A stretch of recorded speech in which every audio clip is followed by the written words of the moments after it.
안녕하세요. 감기 안 걸리시네요. 원래는 한파가 심해가 감기 상당히 조심해야 되는데, 특히 이제 우리 시험 칠 때면 10월 27쯤 되면 쌀쌀해집니다. 그때 지금은 감기 걸리셔도 괜찮은데 시험 직전에 감기 걸리면 큰일 납니다. 내년에 또 이런 행사를 또 해야 되는 경우가 생기니까 미리 한번 걸려보시고 어떻게 해야 빨리 낫고 또 안 걸리는 방법.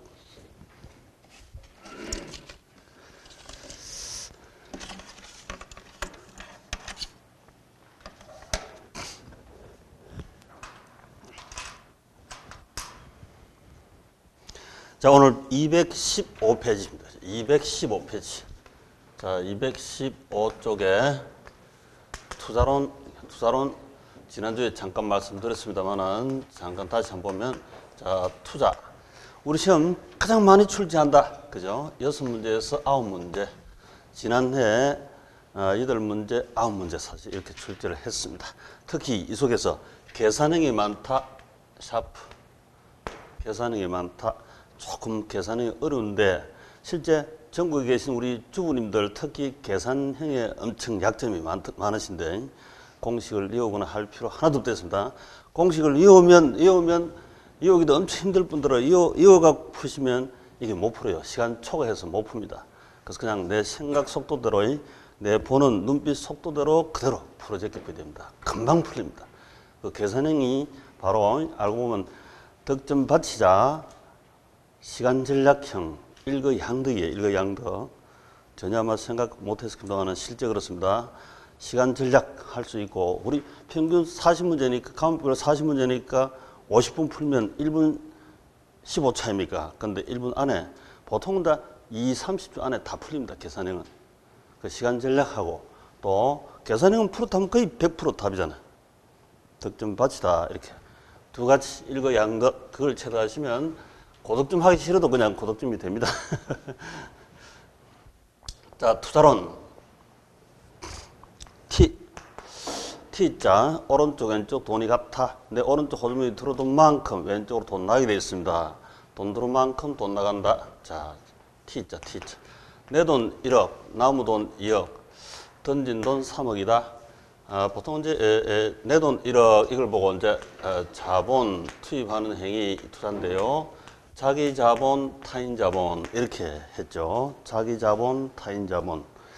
이 투자자 입장에서 부르는 용어이고, 그리고 또 자금을 공급자 입장에서 얘기할 때는 이 출자 지분, 뭐 법에서도 얘기할 겁니다. 민법에서도 곳곳에 다 쓰는 거니까. 또 은행 입장에서는 은행은 돈 2억 빌려주면 채권자죠. 그 채권자 지분, 이 전체를 지분 이렇게 부르기도 합니다. 나중에 뒤에 가시면 전체에서 그런 용어가 나오고 있습니다. 그 다음에 이걸 이 자금 수요자인 이분하고 자기 자본, 타인 자본하고 자금 공급자인 출자 지분, 채권자 지분 두 분을 양쪽으로 수요 공급자, 자금의 수요 공급자 모셔놓고 쓰는 용어가 바로 이걸 말한다. 자본, 이걸 말한다. 부채, 이렇게 부르죠. 부채. 그래서 용어가 기본적으로 3개가 나온다 했죠. 3개. 학교론에서는 기본적으로 용어가 3개 나온다. 왜냐하면 자본주의 시장 경제니까 시장판에 가면, 마켓에 가면, 시장에 가면 사는 사람 입장 용어, 파는 사람 입장 용어, 두 분 모셔놓고 푸는 용어 이렇게 다 있다 이거죠. 그래서 기본적으로 3개 용어 나옵니다. 금방 우리 여기서는 금융시장이라, 금융시장. 금융시장에 가면 돈을 공급하는 자 입장에서 부르는 용어. 돈이 수요, 필요한 사람. 투자 입장에서 자기 자본, 타인 자본. 그리고 양쪽 모셔놓고 부채 자본 이렇게 부릅니다. 그래서 그 용어 3가지가 다 우리 시험 절개 출제하는 용어니까 같이 알아 계시고, 그 용어를 따로 외울 필요는 없습니다. 그냥 자연스럽게 그래 되는 거니까.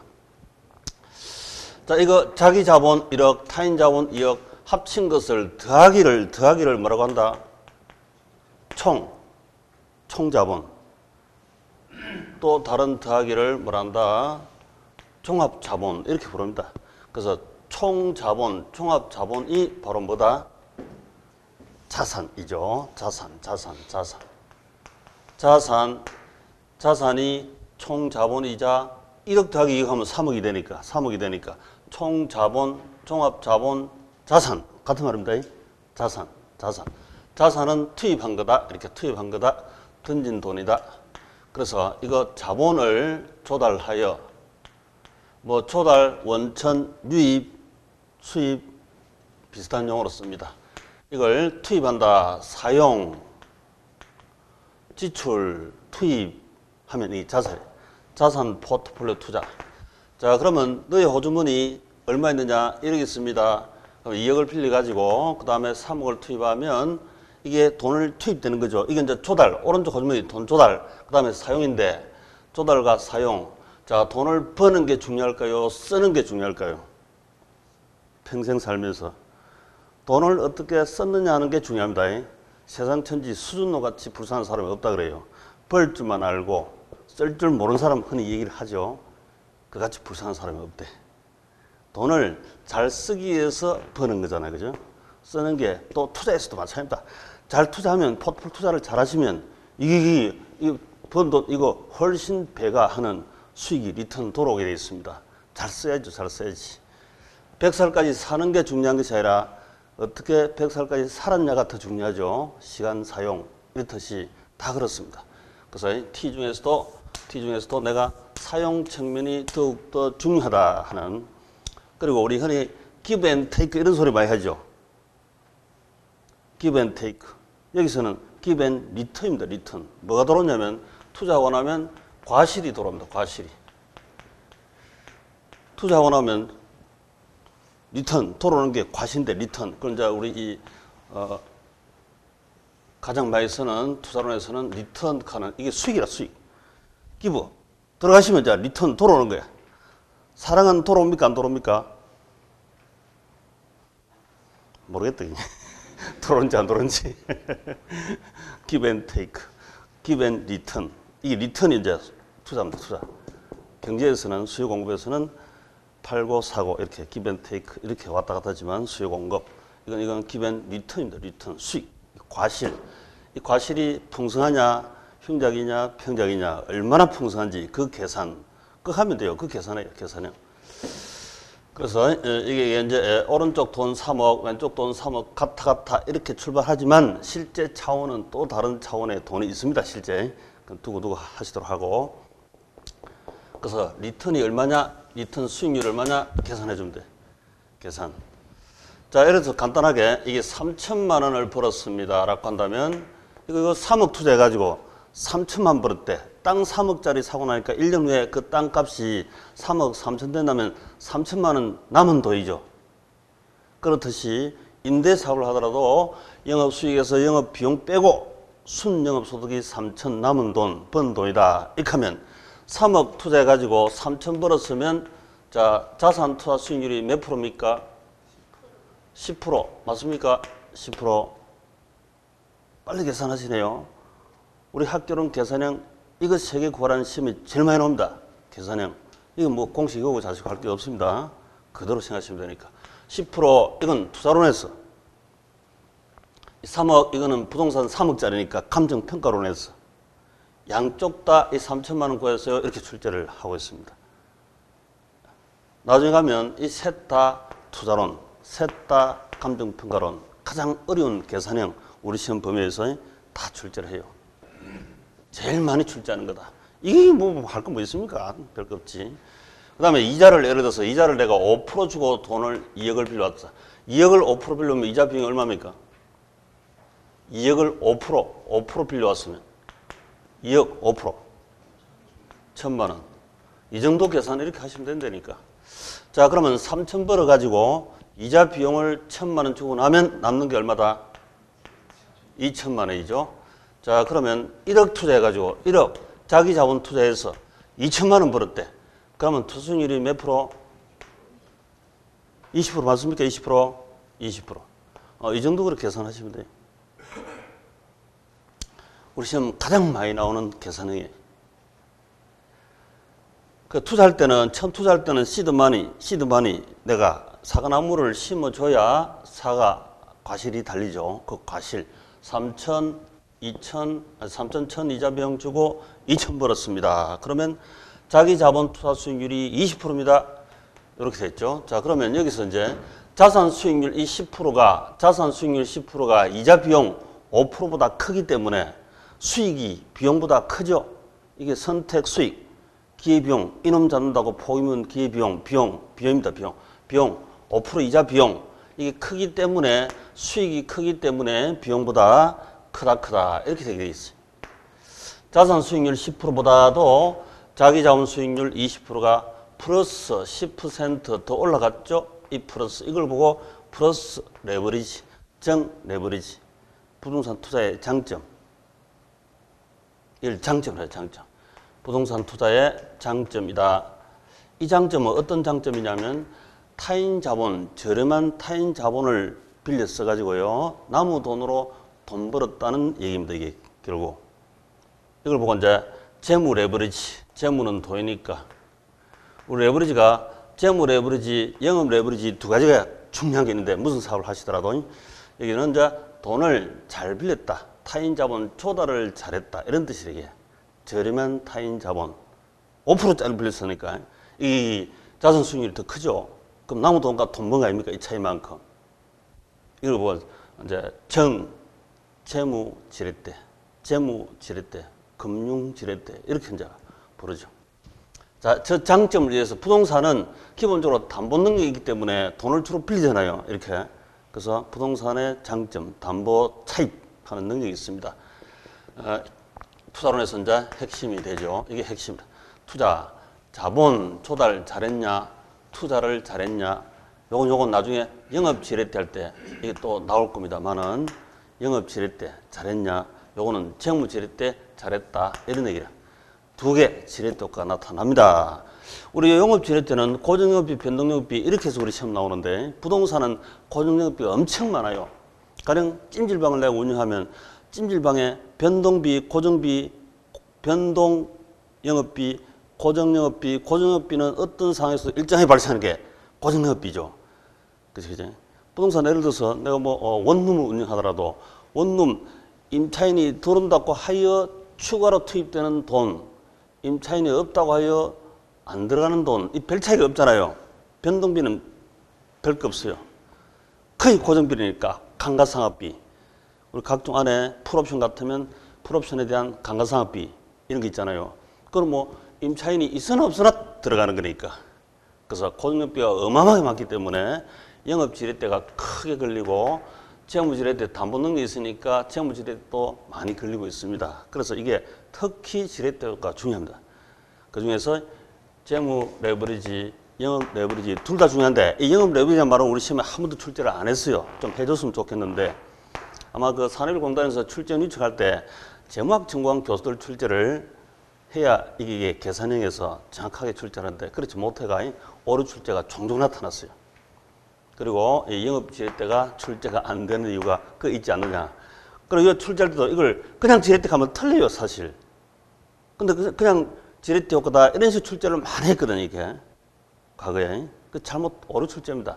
왜냐하면 무슨 사업하더라도 재무지렛대, 영업지렛대 두 가지가 지렛대 효과 이거 누리게 돼 있어요. 내가 빵수는 빵집에서 그렇고 원룸을 임대해서 그렇고요. 그렇게 다 나타납니다. 중요하게. 근데 그냥 지렛대 효과는 이런 물으면 예물인지 재물인지 모르잖아요. 실리 있는 사람은. 이걸 아는 사람은 어느 걸 물은지 모른다니까. 답이 이걸로 출제하는 전제로 해서 출제로 단순하게 출제해버리는데 그거 사실 정확한 출제는 아니지. 그래서 무슨 사업하시다도 영업지렛대, 재무지렛대 중요한 두 가지가 있다. 일단 그렇게 생각하시고 우리 시험 이거는 출제할 때 뭘 출제했냐면 3번 출제했는데요. 고정영업비, 변동영업비 그거 식별하는 게 그게 2번 출제했고 그 다음에 손익분기점 과락하는 계산형 이렇게 3번 출제했었는데 영업지렛대란 말은 출제는 아직 안 했습니다. 언젠가 할 수 있다. 충분히. 부동산 임대업을 하거나 부동산 사업을 하시면 영업 레버리지가 큽니다. 현실적으로.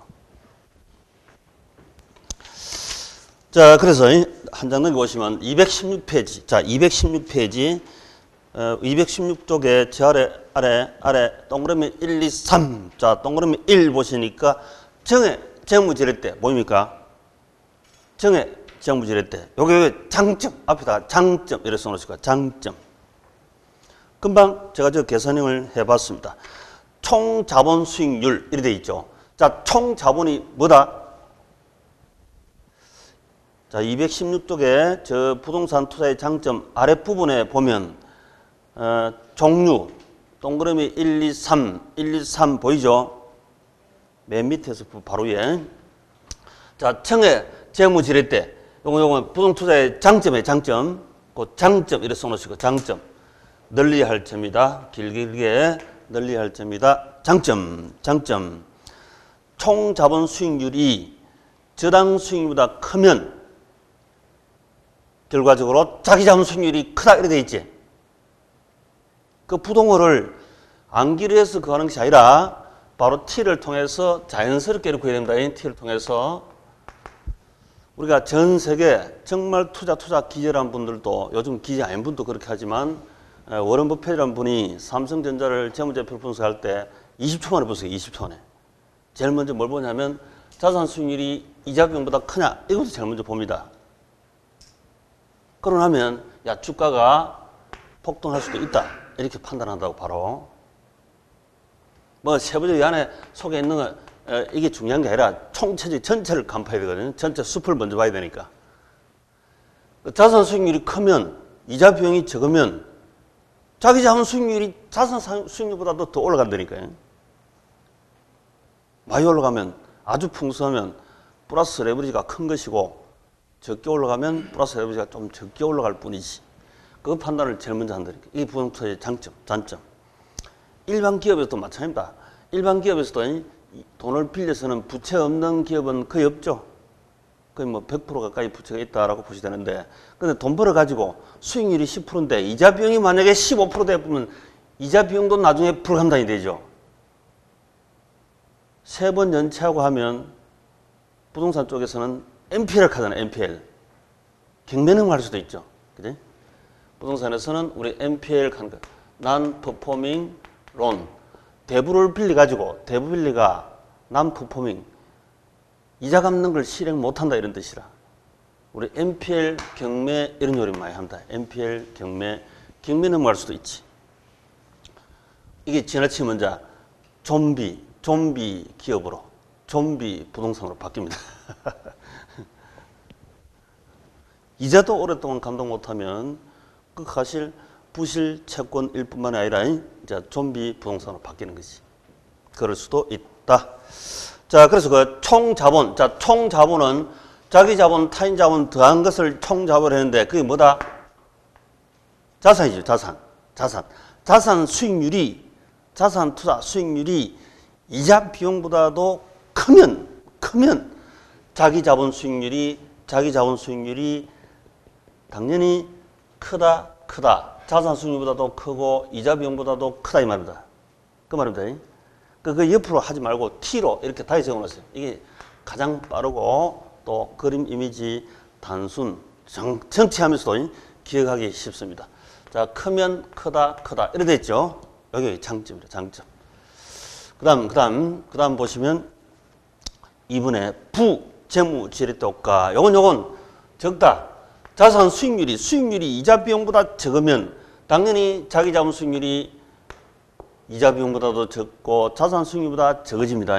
이렇게 양쪽으로 적다 이렇게 되지. 요만큼 적은 만큼 부 레버리지고 요 큰 만큼 정 레버리지고. 요건 부동산 투자의 단점이라. 단점. 줄여야 할 점, 단점. 이걸 보고 말로는 금융위험이라고 합니다. 금융위험이다. 단점이 단점. 뒤통수 터졌다. 지렛대 가지고 뒤통수 한 방 터졌다. 이런 뜻이다. 자, 그 다음에 3회 중립 재무레버리지. 자, 플러스 있고 마이너스가 있으면 그 사이에 뭐가 있다? 플러스 마이너스 사이에 뭐가 있습니까?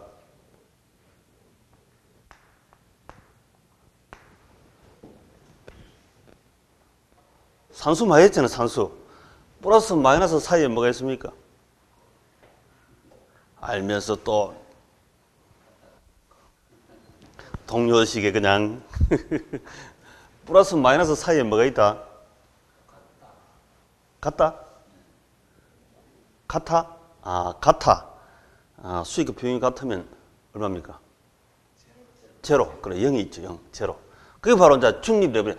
같으면, 이자 수익과 이자 비용이 같으면, 수익과 비용이 같으면, 제로 아닙니까? 제로. 같아. 0 레버리지. 이게 가운데 있는 중립 레버리지다. 이렇게 불러. 중립 레버리지. 그죠? 중립 레버리지. 그래서 이런 세 가지, 장점, 단점, 요건 중립. 요건 이자 비용만큼 자산 수익률이니까 돈 잘 빌렸습니까? 못 빌렸습니까? 잘 빌린 것도 못 빌린 것도 아니다. 본질이다. 세상은 몇 가지? 세 가지. 투자 가치 있다. 잘 빌렸다. 못 빌렸다. 빌리나 만하다. 이 말이죠. 세 가지 유형으로 나눈 거예요. 세 가지 유형으로. 자, 그래서 여기 우리 시험에 잘 나옵니다. 잘 나오고, 문제는 실전, 우리 실무상 부동산 재테크할 때 제1조락 할 정도로 중요합니다. 투자하실 때 사업도 그렇지만 내가 아파트 살 때도 마찬가지고 여러 가지. 그러면 지금 자기가 가지고 있는 집은 ABC 중에 어디에 해당할까요? 빠른 속도로 내가 지금 살고 있는 집이 돈을 벌고 있는지, 내가 투자하는 원룸이 상가가 돈을 벌고 있는지, 이 가지고 빠른 속도로 판단해야 돼. 돈 잘 빌리는지 부채가 틀림없이 있죠. 거의 많이 있을 겁니다. 그러면 이거 어떻게 잘 빌리는지, 내가 가진 지금 부동산은 ABC 중에 어디다? A. 사장님은 계산은 못한다 하면서 이건 엄청 빠르네. 돈 버는 데는. 그걸 하시면 그게 실제 그대로 시험 문제라. 다른 거 없어요. 잘했었어요. 그래, 잘했어. 이건 알잖아. 그죠? 그 정도 알면 그 계산 단순한 것밖에 안 나옵니다. 우리 시험에. 복잡한 게 없어요. 잘했습니다. 이렇게 하려고 투자를 했는데, 돈을 빌렸는데, 저렇게 되는 경우가 많지? 현실적으로. 서울에 요즘 강남 쪽 예를 들어서 아파트 값 상승하면 일부 상승하는 지역은 시장에서는 이런 형태겠죠. 근데 지방에 아파트 값 하락하는 지역은 어떻게 된다? ABC 중에서 저렇게 돼보잖아요. 뒤통수 깨지고 있는 중, 이렇게. 빠른 속도로 판단해야 됩니다. 자, 넘기시고. 218페이지, 이제 Q. 부동산 투자에 따른 1년간 자기 자본 수익률 구하라. 자, 영어도 정확히 해야 됩니다. 자기 자본 수익률입니다. 자기 자본 수익률. 분명히 자기 자본은 이거죠, 이거. 자본 1억. 예, 아닙니까? 예. 자기 자본 수익률. 예, 구하라. 자, 그러면 T를, 계산형은 세상 돈은 이치 속에 다 들어오기 때문에 내 오른쪽, 왼쪽 수면이 다 들락날락 하기 때문에 여기 다 집어넣어서 빠른 속도로 집어넣으면 돼요. 자, 시드 마니, 1, 2, 3. 자산이 얼마죠? 3억. 제일 큰 돈. 빌린 돈. 부채는 얼마? 2억. 그럼 자본은 자동으로 1이겠지. 이 같으니까. 이 같다는 게 복식계획 하는 원리지만 우리는 사실은 삼식계획 3천원도 합니다. 자, 그러면 원본, 사과나무는 심었고 기부, 그 다음에 리턴, 돌아오는 걸 풍성한 과일이 얼마인지 계산해 봐야 되겠습니다. 자, 이게 3억 투자해가지고 번 돈이 얼마일까? 자, 맨 밑에 점 보시면 1년간 순영업 이익이 2천만 원이고 1년간 부동산 가격 상승률이 0%다. 이렇게 되어 있습니다. 자, 1년간 순영업 이익, 영어로는 NY 해놨죠. NY 하면 전 세계 다 통용하는 용어입니다. 전 세계 컨설팅 할 때 NY 하면 금방 알아듣습니다. 순영업 소득하면 우리끼리만 알지 외국인은 모르겠죠. NY 이걸 엄청 많이 씁니다. Net Operating Income 이렇게 해서 NY 순영업 소득 2천만 원 벌었다. 2천만 원 벌었다. 그런데 마지막 점에 1년간 부동산 가격 상승률이 0%가 아니고 만약에 1%라면 3억에 1% 같으면 300만 원 보태야 됩니다. 여기다가 2% 같으면 600만 원 보태야 될 테고, 예, 지금은 0%니까 그냥 패스 넘어갑니다. 자, 그러면 3억을 투자해가지고 2천만 원 벌었습니다. 그 다음에 이자 비용 몇 프로? 6%. 2, 6, 12 얼마? 1200만 원 이자 비용. 자, 2000 벌어가지고 1200 이자 비용 빼면 얼마 남았다? 800만 원. 자, 자기 자본 투자 1억 수익률 몇 프로? 8%. 사장님 어렵습니까? 쉽습니까? 그건 쉬운데 다 이 원리는 똑같아요. 똑같습니다. 응? 조금 이제 아주 고등 수학이나 뭐 분산이나 편편차나 이런 용어가 나와가지고 사람 헷갈리게 좀 받치게 하는 순간이 있습니다만 곧 패스 넘어갑니다. 이해됩니다. 상관없어요. 자, 그러면 이 문제는 정 레버리지일까요? 부 재무 레버리지일까요? 정. 자, 자산 수익률이 계산하기가 좀 상관없습니다만 3억 투자해서 2천 벌었고 요 6%보다는 크죠, 분명히. 크다. 오케이. 크다. 자산 수익률이 큽니다. 그러면 이 자산 수익률보다도 자기 자본 수익률이 더 올라갔죠. 플러스 레버리지로 올라간다 이 말이지. 크다 이렇게 될 수밖에 없어. 크다 이렇게. 그래서 하여튼 T 메꾸기 작업인데 이거 자산 부채 자본 시드만이 원본이니까 당연히 넣어야 되고, 그 다음에 토론 리턴 요놈. 자, 토론한 것은 우리 아까 돈 투자할 때는 내 돈 얼마 있어? 이러겠습니다. 그러면 2억 빌리 가지고 3억짜리 원룸 살 수 있네 이렇게 얘기를 하지만, 이렇게 투자했죠. 이제 투자했지. 리턴 돌아오는 것은 반대로 자산 투자해서 요만큼 벌어 2천만 원 벌었대. 그 다음에 이자 비용 빼고 나머지 내 돈 이렇게 계산합니다. 그래서 돌아오는 것은 1, 2, 3 이렇게 하면 돼요. 처음 투자할 때는 1, 2, 3 이렇게 투입이 되는 거고 기부 가는 것이고, 리턴 돌아오는 것은 자산, 부채, 자본, 자산 과실, 이자 비용 과실 빼고 내 돈 과실이다 이렇게 하면 되지. 그 순수도 항상 이렇게 됩니다. 그래서 계산형 나오면 무조건 T자 넣어서 T자 이렇게 give and return 이렇게 하면 돼. 다른 거 없습니다. 다른 거 없다. 그렇게만 해주시면 됩니다. 공식을 하나 더 외우지 마시라 이랬습니다. 자, 됐고요. 그 다음에 222페이지. 자, 넘기시간 222페이지. 부동산 투자 위험. 자, 그 위험의 별표. 부동산 투자의 위험. 부동산 투자 위험. 자, 마찬가지로 내가 이거 가상 이제 원룸을 투자했습니다. 원룸 투자했습니다. 그러면 위험이 뭐가 있을까? 이거 원룸 임대 사업 하니까 뭐 임대 형식상 법상 형식상 임대 사업 등록했거나 안 했거나 어쨌거나 임대 사업입니다. 지금 우리 학계로는 그런 법적 형식을 안 따지고 실질 사항을 따지기 때문에 그냥 비즈니스 한다 이러면 돼. 임대 사업. 자산 투자하면 투자, 비즈니스, 임대 사업 한다 이렇게 하시면 돼요. 그 우리 실무상은 이거 임대 사업 등록한 사람하고 안 한 사람하고 세제 혜택이라든지 여러 가지 행정 규제라든지 차이가 있잖아요. 그건 일단 차치하고, 하여튼 임대했거나 안 했거나 사업을 합니다. 임대 사업 투자했다 이죠. 그러면 이거 사업위험 있겠죠. 사업위험. 임대 사업하면 비즈니스 리스크 있을 거 아닙니까? 사업위험. 이 사업위험 속에 세 가지를 나눌 수가 있는데, 세 가지, 중요한 것 세 가지. 시장위험이라는 게 있어요. 시장위험. 자, 시장위험이라면, 우리 시장에 가면, 뭐가 있습니까? 시장에 가면. 시장위험이라는 게 시장위험. 시장위험에, 이는 개인적 투자 입장이니까 우리 상판 전체를 알고자 하는 건 아니고, 여기서는 내가 원룸을 투자하면 내 개인 임대 시장에 가서 나타나는 리스크를 구하니까 임대 수익이 낮으면 손해볼 위험이 있죠. 그죠? 임대 경비가 높아지면 손해볼 위험. 그래서 시장에 가면 시장 가격이 있다 이런 뜻이라. 시장 가격 위험. 그럼 원룸 임대 사업하면 시장 가격이 뭐냐? 임대료 하락해서 요즘처럼 특정 시장 지역에 공실이 많고, 파리 손님 왔다 갔다 해가지고 영 돈도 안 주고, 그럼 왜 됩니까? 떨어지잖아요. 임대 수익이 하락해서 손해볼 위험 마이너스. 그걸 시장 가격이요. 시장 가격이요. 시장 가격이요.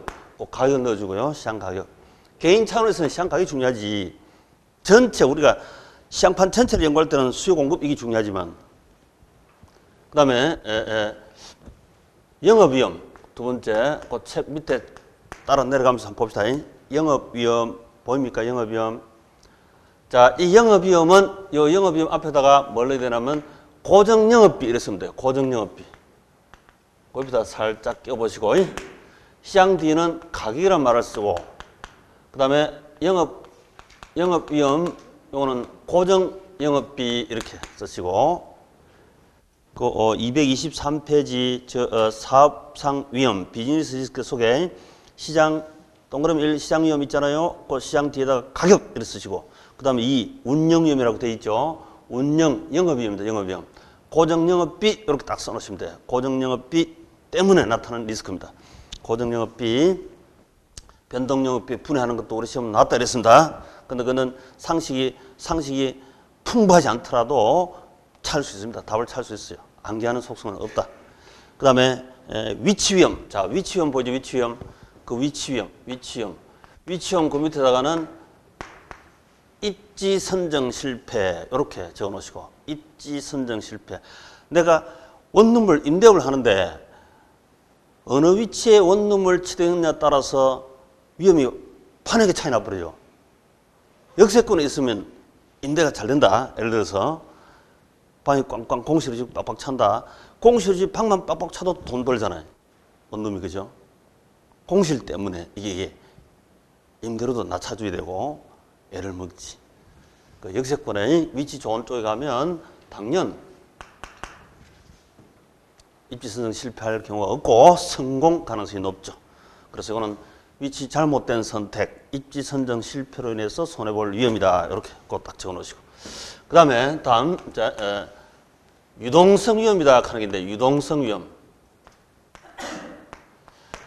내가 이제 원룸 임대사업 하기 싫다. 이제 다른 걸 한번 투자해봐야지. 그 원룸을 내가 5년간 임대하고 나서 팔아야 됩니다. 원룸이 잘 팔립니까? 아파트가 잘 팔립니까? 일반적으로 아파트가 유동성 위험이 낮다. 유동성이라는 것은 우리 학교는 전체에서 유동성이라는 말은 현금화 속도를 얘기합니다. 현금화 속도.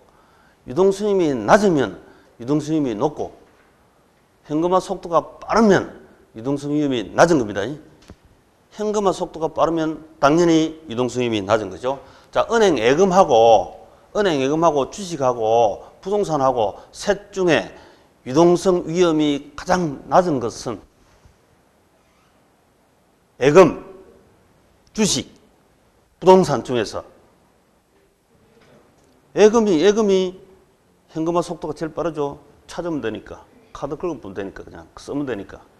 그래서 그 유동화 속도 이건 항상 생각하고 있어야 됩니다. 왜냐하면 부동산 중에서도 우리가 그러면 예를 들어서 아파트하고 전원주택하고 둘이 비교하면 어느 게 현금화 속도가 빠르다? 아파트가 내가 살다가 팔면 현금화 속도가 2, 3개월 안에 때로는 요즘 특정 지방시장지역에서는 1년, 2년 걸리기도 합니다만은 유동성이 높아지겠죠. 살 사람이 별로 없고 아파트 공급은 풍부하고 이렇게 해서 그런 경우도 있습니다만 대체로 아파트는 빨리 팔리잖아요. 전원주택은 빨리 안 팔리죠 이게.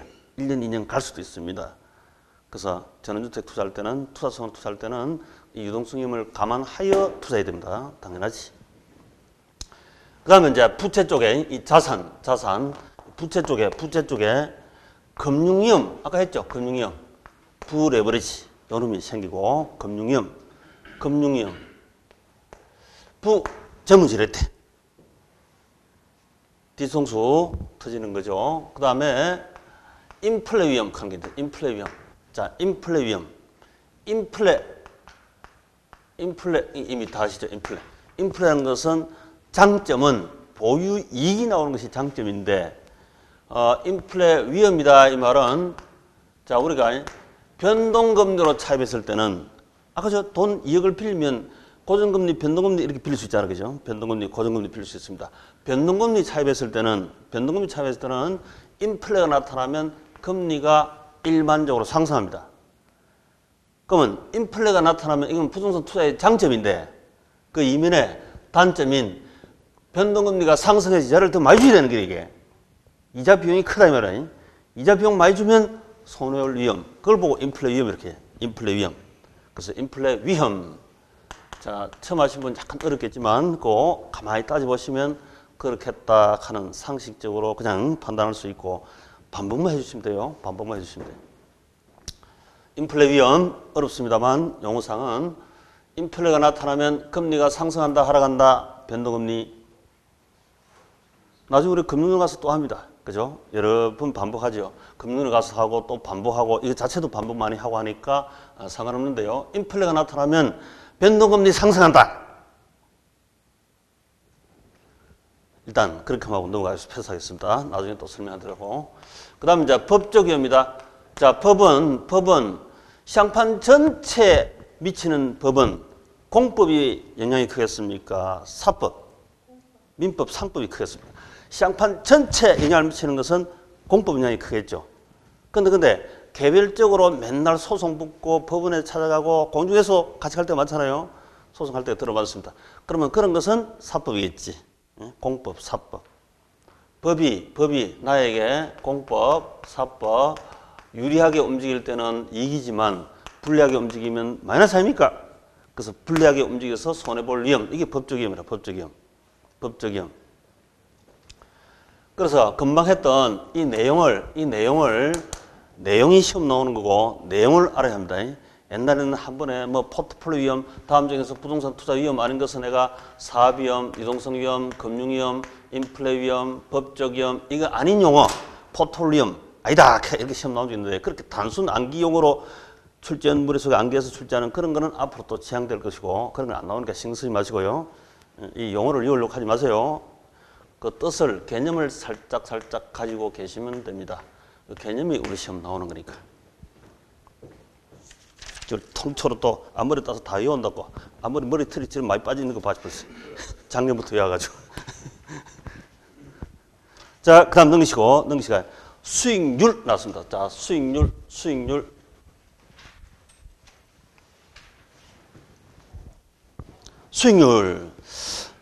수익률의 종류 잘해. 기대 수익률, 요거 수익률. 그 두 개 묶어서 발표.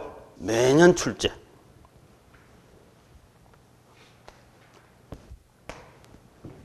무조건 T에다 넣으면 돼. T다가. 자, 투자자가 원룸 말고 요즘 뭐 오피스텔 투자하는 분도 많고 아파트 투자하는 분도 많고 아파텔 투자하는 사람도 있고 신용어 아파트 구조인 오피스텔 투자하는 분도 계시고 그죠? 이렇게 많이 있습니다. 그래서 저는 막 단순하게 해서 그냥 하여튼 무조건 책은 단순 무식하게 개념 파악하는 게 최고입니다. 고득점하고 안 갈 필요 없어지고 그래서 가능한 단순 무식한 용어로 쓰려고 애를 씁니다. 저는 저도 뭐 대한민국 누구 이상으로 뭐 다 강의를 해봤습니다만은 경영경제 회계 세무투자론하고 뭐 공연 세무사 간평사 막 다 강의를 오래 해봤습니다만은 어쨌거나 저는 단순 무식하게 표현하려고 애를 써요. 이 시간도 하면 점수가 안 나와버려. 단순하게 합시다. 단순하게. 자, 기대 수익률이다. 이 원룸 시장에서 시장은 마켓이죠. 영어로 마켓. 자, 이 시장에서 이 원룸이 이 A라는 원룸인데 얘가 기대되는 수익률이 있을 거 아닙니까? 그걸 기대 수익률이에요. 기대 수익률하고 수학적으로 풀 때는 이 기대라는 것은 예상 수익률의 평균을 기대 수익률이에요. 우리 아들 딸 낳으면 효자가 될까 불효자가 될까 기대하는 바가 있죠. 기대하는 것은 평균 기대하는 거죠. 평균. 미래의 시나리오 효자, 불효자. 효자일 때 얼마, 불효자일 때 얼마. 그러냐 평균 기대하는 거 이렇게 생기듯이 똑같아요. 요놈이 효자가 될지 불효자가 될지 이 원룸이 효자가 될지 불효자가 될지 두고 봐야 되잖아요. 기대하는 바가 있겠지. 똑같아. 기대 수익률이다. 이렇게 기대 수익률. 그리고 이 원룸 투자한 투자가 저 원룸을 샀을 때 투자했을 때 요구하는 바가 있겠죠. 요구하는 수익률. 요구하는 바. 요구 수익률이라 한 두 가지가 있는데요. 기대 수익률, 요구 수익률. 기대 수익률, 요구 수익률. 요구하는 수익률이 10%인데 기대하는 수익률이 12%라면 기대 이상이지 이게. 기대 이상. 그러면 투자한다 안 한다? 투자. 기대 수익 요놈이 수익이라 수익. 아까 저 수익 봤지만 수익이라 수익. 요놈은 요구 수익률은 사실은 비용입니다. 비용. 기회 비용. 비용입니다. 원룸 저 3억짜리 이거 잡으려고 3억이 들어갔는데 1억, 2억, 3억이 투입됐잖아요. 요놈 잡으려고. 그럼 여기는 비용이 들어가지. 저놈 잡기 위한 비용이 들어간다니까. 세상만사 수익에서 비용 빼면 이익이 되게 되어 있습니다. 도이라는 것이 그렇기 때문에. 그럼 여기 이제 이 기회비용이 들어간다고, 비용이. 얘를 A를 안 잡고 다른 거 잡을 수도 있는데, 얘를 잡았으니까 당연 여기에 대한 기회비용, 요구 수익률, 얘를 잡았으니까 너에 대한 요구하는 바가 있겠죠. 너에 대한 요구. 남편하고 결혼할 때, 처음 결혼할 때 내가 요구하는 기대 이상이었습니까? 기대 이하였습니까? 결혼할 때. 기대 이상이 훨씬 이상했죠. 환상 속에 그대로 가 훨씬 기대 이상했을 겁니다. 내가 요구하는 훨씬 기대 이상일 수도 있고 조금 이상일 수도 있고 또 기대 이하인데 충동적으로 구매했거나 이럴 수도 있지. 술 한잔 마시고 그냥 졸지에. 그래서 선택은 이렇다. 기대 이상일 수도 있고 기대 이하일 수도 있고 기대만큼일 수도 있고 이렇습니다.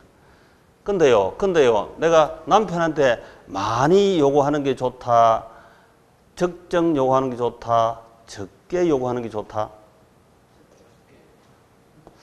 많이 요구, 적정 요구, 적게 요구, 합리적 인간은 어디에 속하겠습니까? 그렇죠. 적정 요구. 적정 요구 수익률. 요걸 이제 합리적, 요걸 계산할 수 있는 사람 보고 컨설팅 할 수 있는 부위다. 이렇게 합니다. 적정 요구 수익률. 근데 자기가 자기 자신의 적정 요구 수익률을 모른다. 객관적인 능력자인데 컨설팅을 통해서 구할 수 있는 겁니다. 이게. 그래서 투자자가 자기 자신 요구 수익률을 일반적 투자자는 모른다니까요. 그래서 컨설팅 통해서 이 적정 요구 수익률 그분의 그 투자자 요구 수익률을 구해줍니다. 이렇게.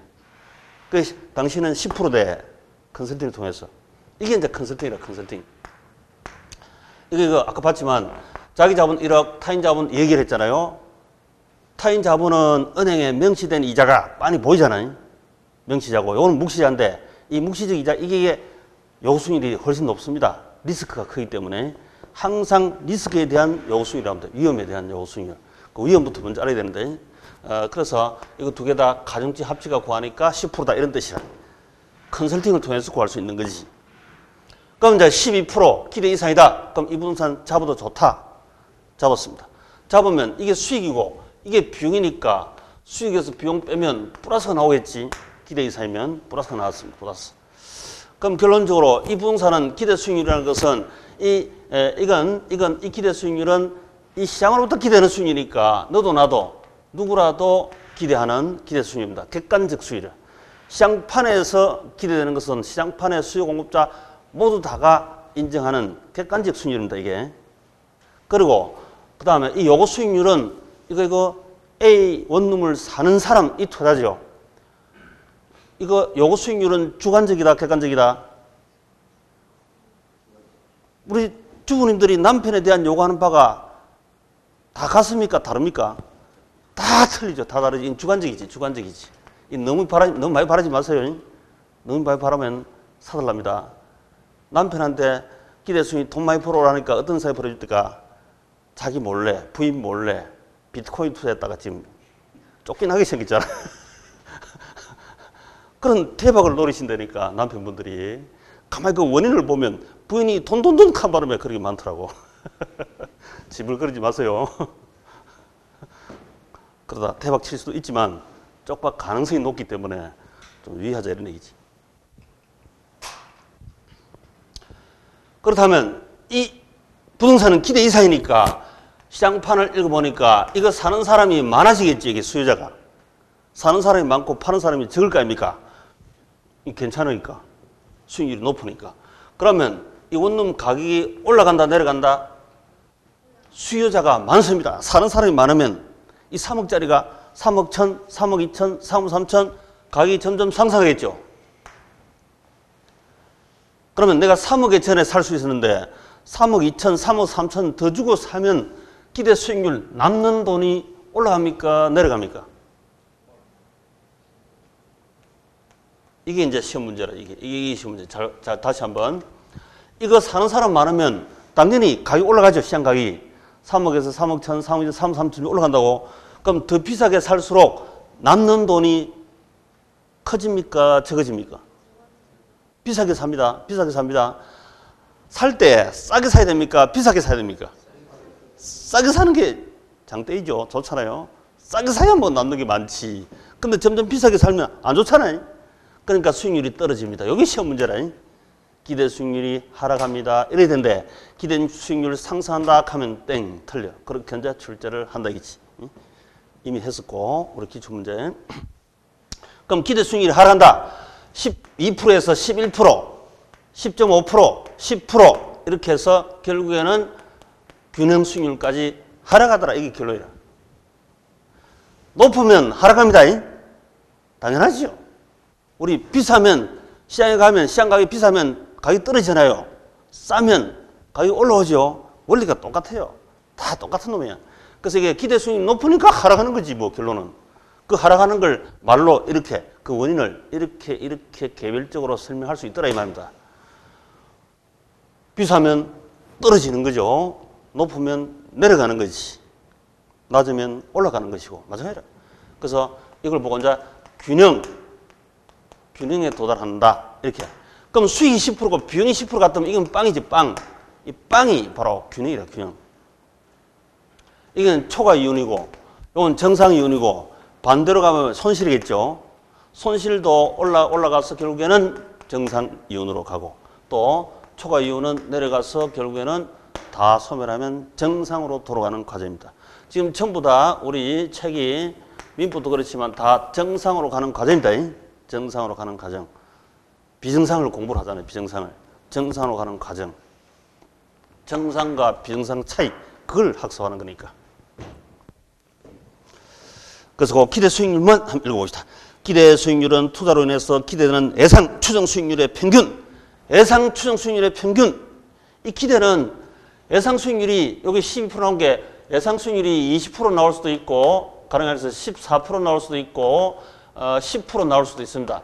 반반이면 좋을 때는 14%, 안 좋을 때는 10%. 이 반반 같으면 0.5 곱해가 더하면 되는데 반반이면은 이거 더해갖고 반 나눠보면 된다 했죠. 14%하고 10% 두 개 합치면 몇 프로? 24%이가 반 딱 동그라미 보면 12%지. 이런 걸 보고 추정 예상 수익률을 하고 그 추정 예상 수익률이 기대 수익률이 아닙니다. 그 책들이 다 잘못되어 있어서 그런데 추정 수익률들의 평균치가 기대 수익률이라. 그래서 예상 추정 수익률의 평균을 말하며 내부 수익률을 한다. 내부. 이것도 시험 잘 나오지. 내부. 자, 내부란 말은 이 기대 수익률은 이 부동산 시장 마켓의 안에 있는 수익률이야. 그래서 내부 수익률이고 그 다음에 이 요거 수익률은 외부 수익률한다. 외부. 왜 외부냐? 이 금융시장이거든. 아까 2억, 1억, 2억 이거는 금융시장 아닙니까? 금융시장.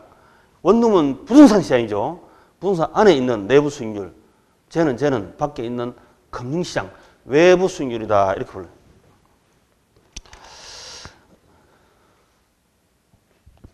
자, 오른쪽에 Q.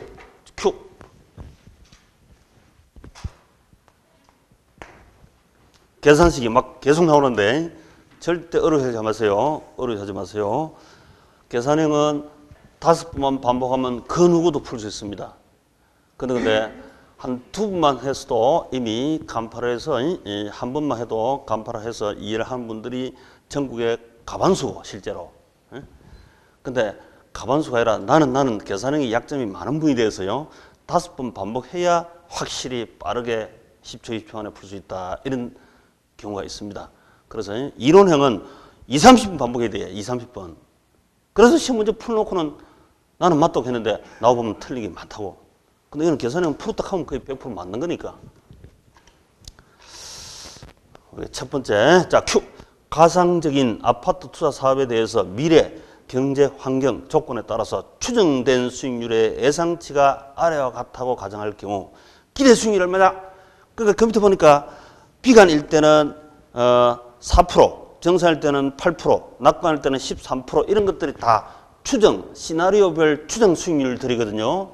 추정 예상 수익률들인데 얘들을 발생 확률에 곱해가 대보면 그게 기대 수익률입니다. 곱하기 더하기. 이걸 수학으로 할 때는 수학에서는 이 기대 수익률이 곱해서 더하면 이게 기대 수익률이 나와요. 곱해서 더해버리면 기대 수익률이 나옵니다.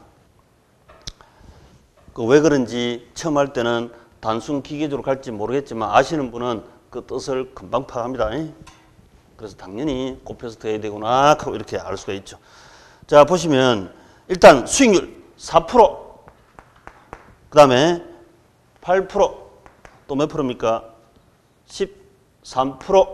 요게 이제 추정, 예상 수익률 드리고 이걸 곱해가 더해보면 기대 수익률이라. 곱해서 더해버리면, 자, 곱하고 더할 때 아예 이렇게 해야 됩니다. 자, 곱할 때 4% 발생 확률이 몇 프로? 20%는 자, 확률 곱할 때는 소수점으로 0.2 이렇게 하시고 0.2 둘 다 퍼센트 하면 안 됩니다. 그 다음에 60%는 0.6이죠. 그 다음에 13%는 소수점으로 얼마다? 0.2. 자, 다 곱했죠. 이건 이제 더해버리면 그게 답이다. 더하기 하면 이게 답이다. 이게 답이다. 자, 봅시다. 4 곱하기 0.2 이게 얼마죠? 사장님, 4 곱하기 0.2 얼마다? 0.4? 0.8? 아유, 대단하시네. 0.8이지 맞습니까? 예. 그 다음에 8 곱하기 0.6 이건 얼마다?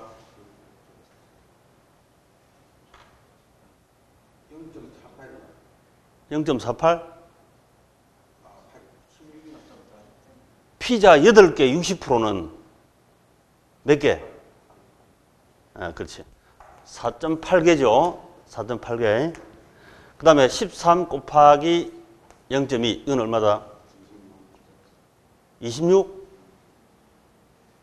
잘해야 돼. 26인지 2.6인지 0.26인지 소수로 하기 때문에 점을 잘 찍게 돼. 점을. 인생에 점을 잘 찍어야지. 자, 13 곱하기 0.2 하면 얼마? 피자 피자 13판 갖다 놓고 그중 전체에서 20%를 가져오라. 몇 개? 그렇죠. 2.6.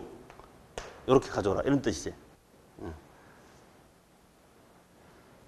그래, 그대로 더해보면 돼요. 이 퍼센트는 자, 이거 그대로 내려오면 되고, 내려오기 귀찮으면 안 내려오도 돼. 그냥 거기 있어라. 그냥 이거만 그냥 합치면 이게 답이지, 그냥. 그러면 0.8 더하기 4.8 더하기 2.6은 얼마입니까?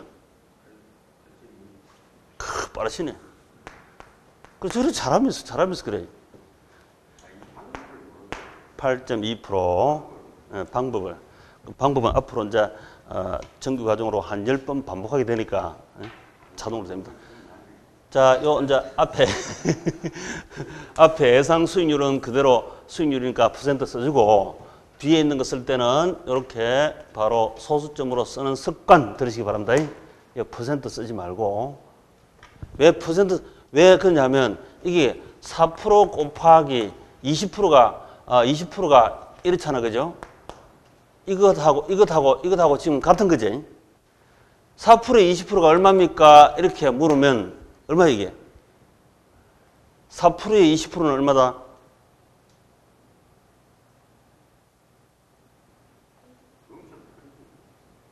그렇죠. 똑같은 거지. 뭐 0.8이지. 잘하시네. 0.8% 이거 아니면 그죠? 근데 어떻게 보면은 428, 80% 이렇게 생각할 수도 있잖아요. 80% 아닙니다. 0.8%지. 그래서 이런 착각에 빠질 수 있으니까 여기다가 소수점으로 항상 0.2 이 계산식 속에 퍼센트는 하나만 넣어야 돼. 하나만.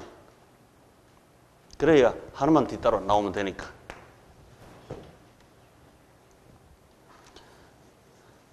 그래서 그 밑에 제가 해설에도 그렇게만 해놨습니다. 해설한 대로 그대로 하시기 바랍니다. 그대로 따라가시기 바랍니다. 자, 그 다음 넘기시고. 한 장 넘기시가. 가운데 보니까 투자가치, 시장가치 이런 말이 있습니다.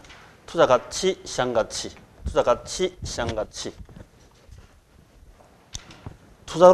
우리 투자론에서 공부하는 목적이 바로 투자 가치 구하는 데 있다. 투자 가치 구하는 게 우리 투자론의 목적이다.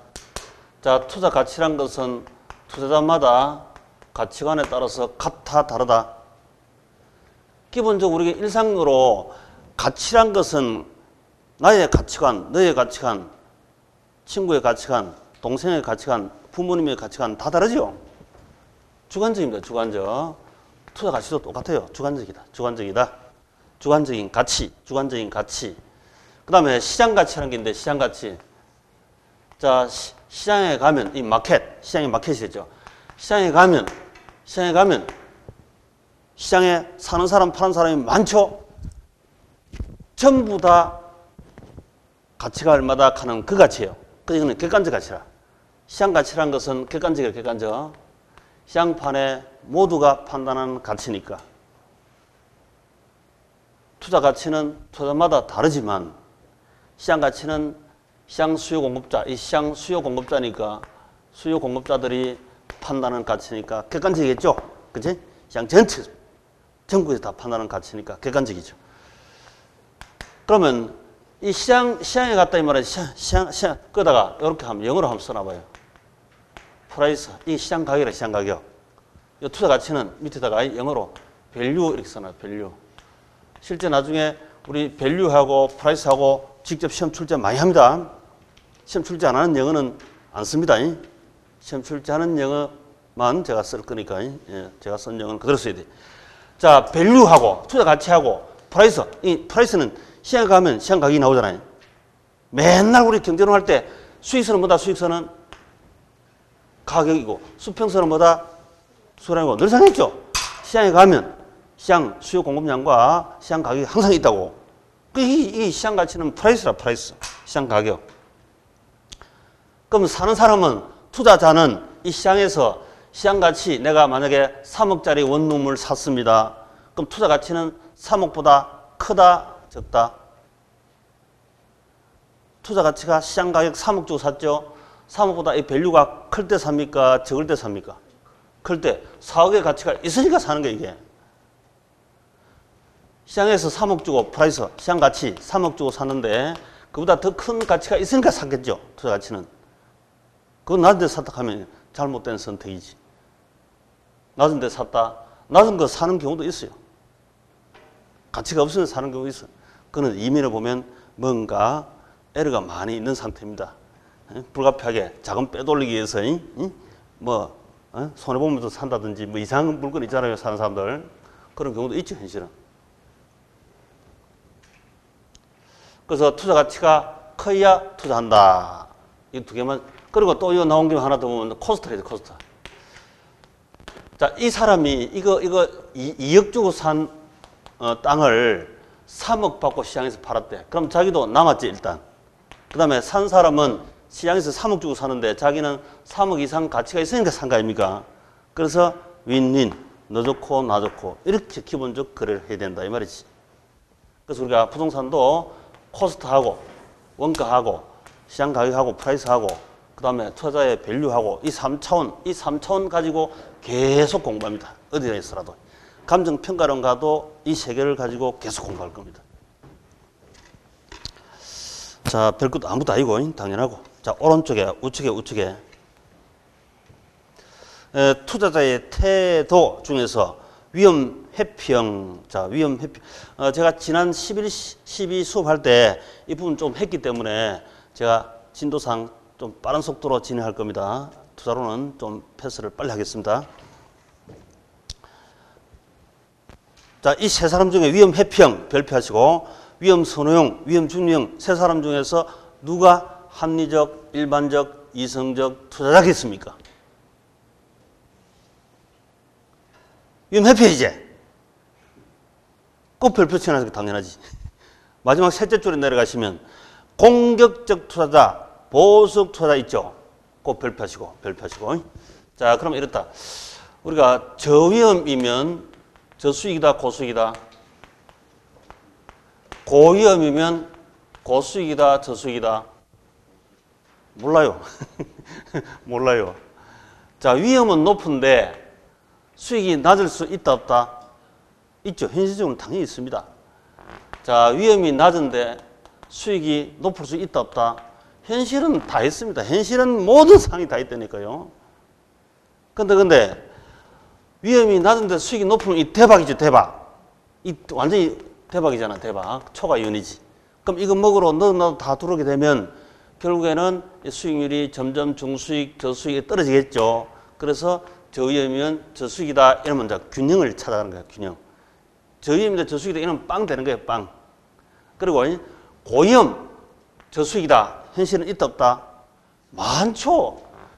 사기 당하거나 보이스피싱 당했거나 기업 부동산에 당했거나 쪽박 아닙니까 그게. 마이너스지 마이너스. 손실이지.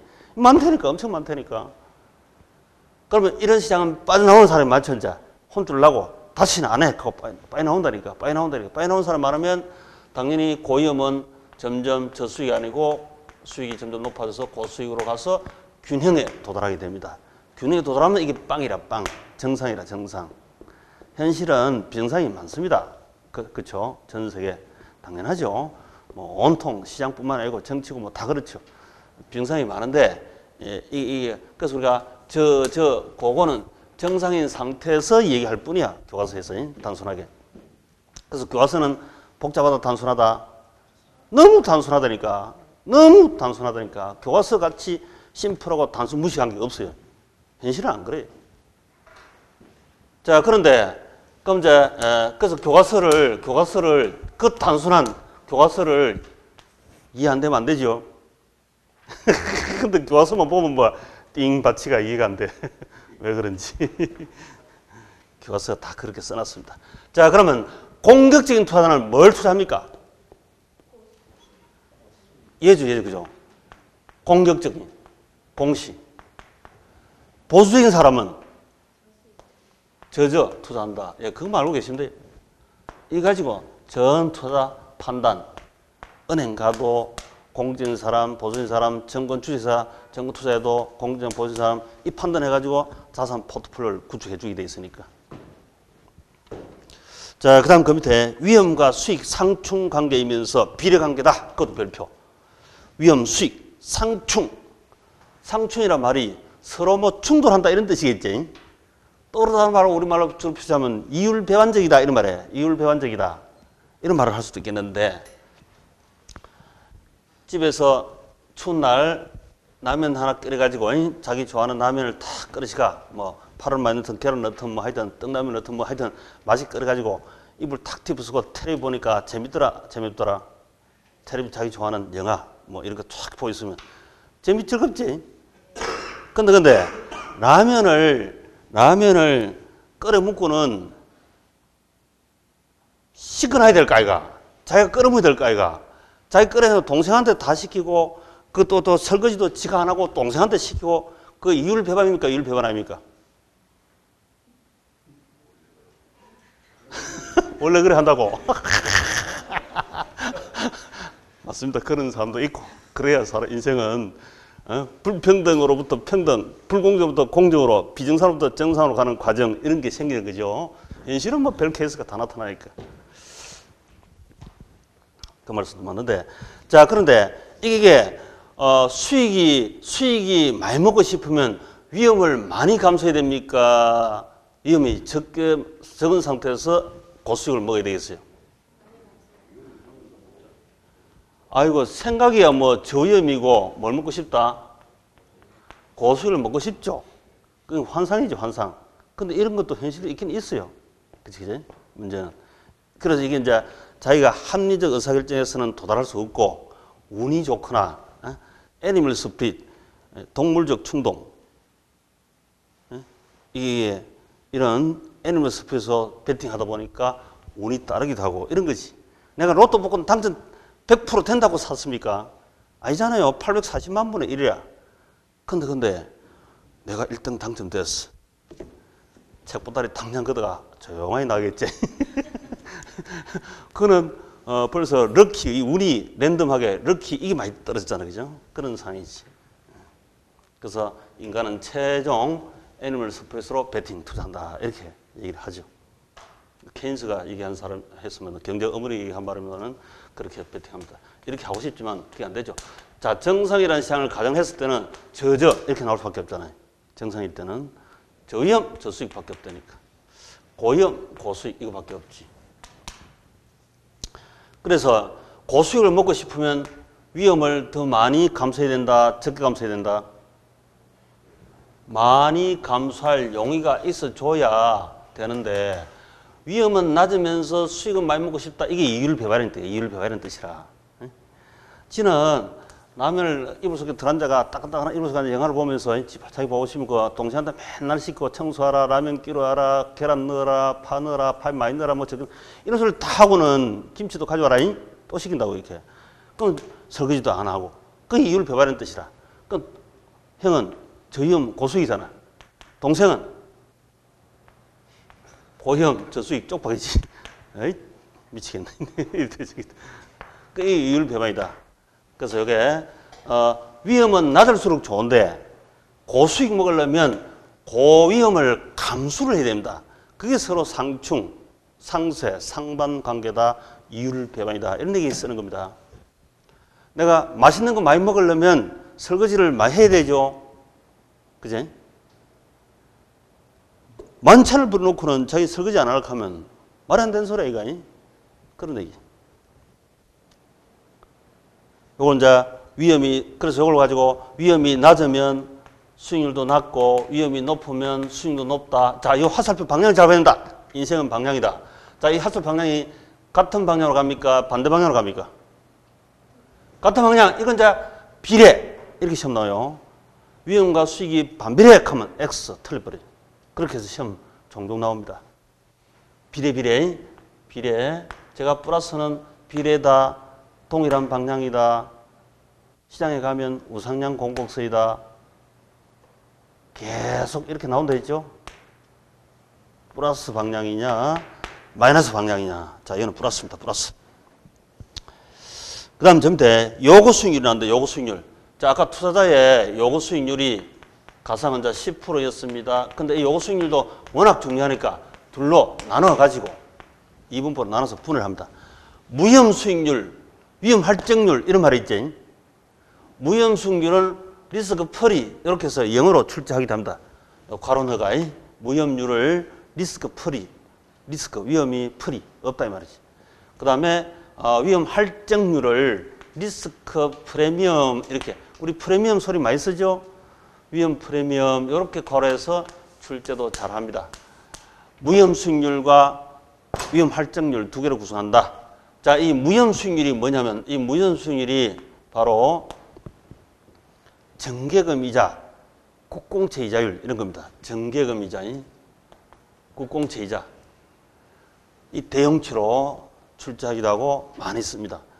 자, 정계금이 1년에 예를 들어서 1.5% 정계금 이자 준대. 100만 원 예금하고 나면 1년 후에 얼마 받아온다? 1.5% 같으면 101만 5천 원이죠. 그 계산 잘하셔야 돼. 사장님, 그런 계산 잘하시면 돼. 그러면 치매 안 온다. 치매 안 와. 건강하게 순환이 돼. 저거 하고 있는데 엉뚱한 거 모르니까. 필기할 게 거의 없어. 필기할 거는 거의 없습니다.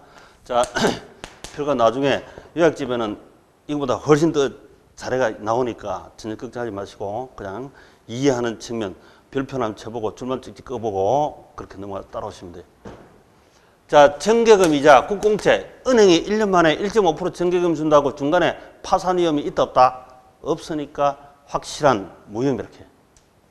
확실성 하에 의사결정. 무혐 같은 말이에요. 무혐. 거기다가 확실한 이렇게 써놔봐요. 확실한. 확실하다. 확실하다. 무혐. 확실하다.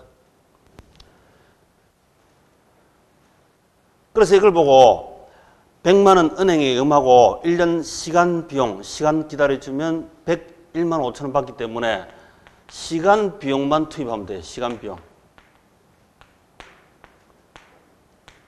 세월이 이야기야. 시간 비용만 투입하면 돼. 근데 위험 할증률 이러면 그 위험이란 말이 있죠. 리스크 프리미엄이가 위험이 있기 때문에 프리미엄 주는 거니까 위험 할증률은 위험이 높으면 위험 프리미엄이 높다 낮다? 리스크 프리미엄이니까 리스크가 높으면 위험이 높으면 프리미엄이 높다 낮다?